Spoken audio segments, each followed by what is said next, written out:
Here's a controversial statement. I think Call of Cthulhu works better in short, standalone adventures. I mean, sure, there's been some fantastic campaigns that Chaosium has released and even re-released due to its popularity. Usually they're full of globe-trotting voyages to save the world, and, maybe one day I'll make a video on those. But those aren't the games that people remember. To me, where Call of Cthulhu really shines is in shorter games that last only a handful of sessions.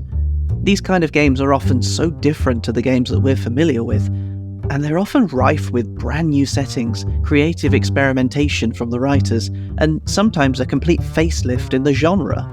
I think they serve two purposes for the hobby: as a palate cleanser if you're feeling burnt out from your last game, or an unforgettable way of introducing Call of Cthulhu to brand new players. Today, we're going to be venturing into my favourite Call of Cthulhu standalone adventures. I've added links in the description if you want more information. I'll also do my best to avoid spoilers, so I don't ruin the surprise. Unland by Scott Dorward. Starting with the most mature of all 5 games, Unland is a modern-day psychological horror that takes the dark themes of Call of Cthulhu and turns it right on its head. After a heinous incident involving the actions of a member of staff, a popular fairground closes its doors to the public under a black cloud of lies and criminal allegations, only for something to move in. This adventure is only 4 pages long, largely sandbox in nature and very light in story. There are no pre-generated characters, allowing the game to be run in a very versatile and personalised way, but I'll go into that later. I first heard this scenario being played from the Ain't Slayed Nobody podcast, run by the writer himself, Scott Dorward. I was fascinated by it immediately. Even if you don't want to run this game, I do highly encourage anyone to give this show a listen. Scott's joyful, yet chilling game style has been an absolute inspiration for me, not just for this game, but for all games that I have ever run.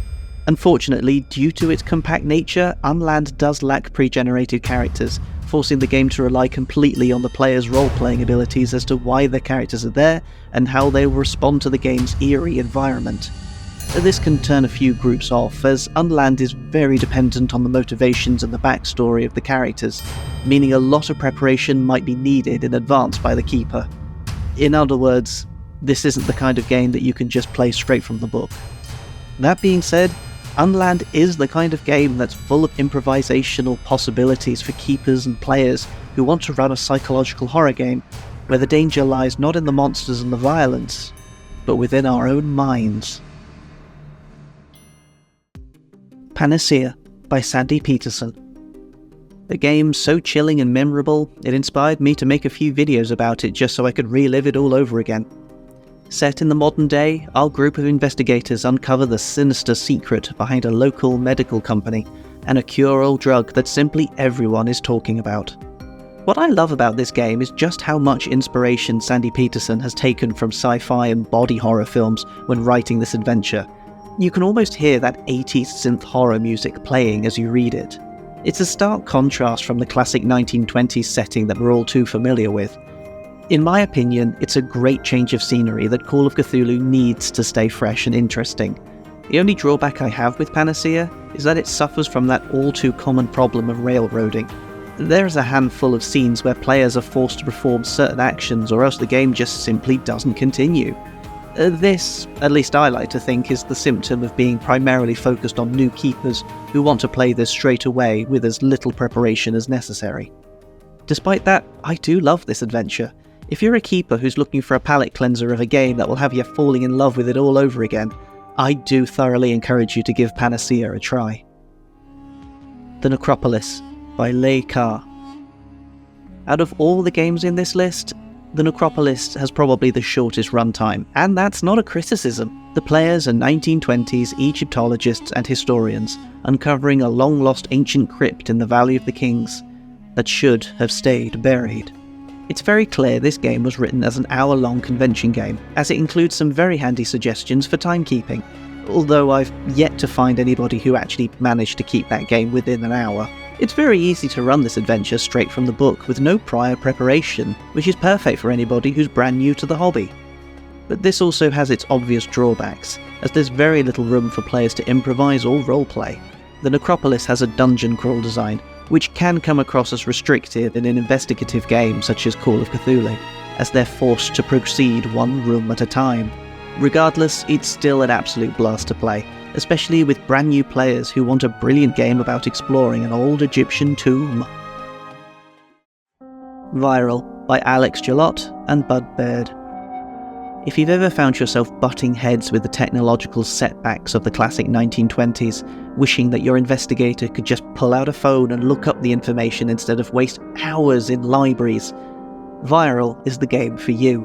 Set in the modern day, the players are a group of ghost hunters who are exploring a remote island off the coast of Italy, whilst live streaming to a massive online fan base.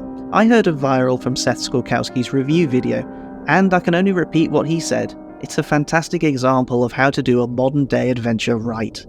The game absolutely excels when it comes to using modern day technology to assist in investigation, including ghost hunting equipment to pick up changes in temperature or the electronic signals. My personal favourite is the live stream chat, which constantly comments and critiques on what the player characters are doing.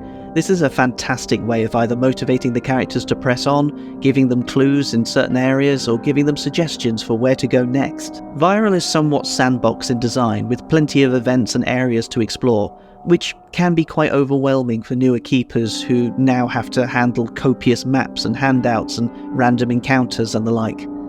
Fortunately, thanks to the clever writing of having a live stream running at the same time, it's actually quite easy to shorten the adventure, especially if you're running this for a single session. In short, Viral is a great adventure that does not shy away on detail and immersion. It's worth checking out. And yes, I do include watching Seth's video. Carnival of Madness by Alex Jalot and Ian Christensen. If your players are anything like mine, there is one day of the year where they want you to drop what you're doing and run a horror one-shot. Halloween. And if you find yourself in that position and you don't know where to start, do yourself a favour and check out Carnival of Madness. Set in 1970s Massachusetts, a brand new carnival has opened outside of town, full of apple cider, pumpkins, carnival games, costume competitions, and the guest of honour from another world. This game is so full of Halloween fun, it's practically dripping off the pages. There is so much happening on every single page, you will never run out of events or encounters to throw at your players, whether it's enjoying the carnival activities or investigating the sinister secrets lurking in this peculiar place. I played this with a group of players years ago. Half of them hadn't played Call of Cthulhu before, and they still talk about Carnival of Madness to this day. There's a very good reason why I've put this at number 1 on my list, but if you think that this is the perfect game for your group, I want you to promise me something. Even though on its drive-through RPG page, it's advertised as being playable in a single session, I implore you, don't do that. Carnival of Madness is so full of activities and events it would take weeks to just cover everything the game has to offer. And I would not have it any other way. So please, let your players try the carnival games and let them win prizes. Let them take part in the festivities, because when they discover the sinister horrors that lie in plain sight, it'll feel more personal, and they'll remember it for years to come. Thanks for watching.